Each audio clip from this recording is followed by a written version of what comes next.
এ নুনু, ভিডিওটা শেষ পর্যন্ত দেখবা, তাহলে তো মজা পাবা। আরে সবার নিজ নিজ হোমওয়ার্ক গুলো বার কর। যা সালা, কালকে তো কবির সাথে দেখা করতে গিয়ে হোমওয়ার্কটাই করতে পারিনি। ভাই তুই হোমওয়ার্কটা করছিস রে ভাই? না রে ভাই, কালকে গার্লফ্রেন্ডকে চুরি পরাতে গিয়ে হোমওয়ার্কটাই করতে ভুলে গেছি। হ্যাঁ, এরা তো ঢ্যামনাগুলার মতো গার্লফ্রেন্ডের পিছে ঘুরে বেড়ায়।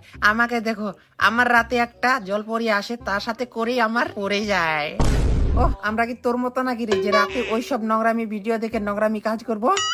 ওই তোরা আবার ওইসব নোংরামি কথা বলছিস? ও মালিক, তো তুমি রাতে কি করো গো? আরে তুমি জানো না রাতে সব মানুষ ঘুমায়, তাছাড়া আর কি করব?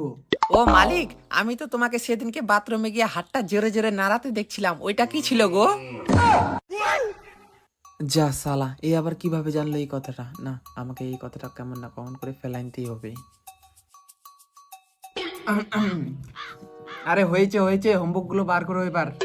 মালিক, তুমি তো জানো কালকে সবাই গার্লফ্রেন্ডদের পাতারঙ্গি চিড়ি পরায়, তাই আমিও গেছিলাম, তাই হোমওয়ার্কটা করতে পারিনি। ও তো তুমি তোমার কবিকে চুরি পড়াইতে পারো, হোমওয়ার্কটা করতে পারো না সালা ঢেমনা? দেখো মালিক, কবিকে এই সবগুলোর মধ্যে টানবে না, না হলে সবাইকে বলে দেবো তুমি ওই ডান্সিং কারের মধ্যে ওইটা করছিলা। এ বাবু, তোমরা কি মুখ খুলে হাসবে না ভিডিওটাতে লাইক করবে?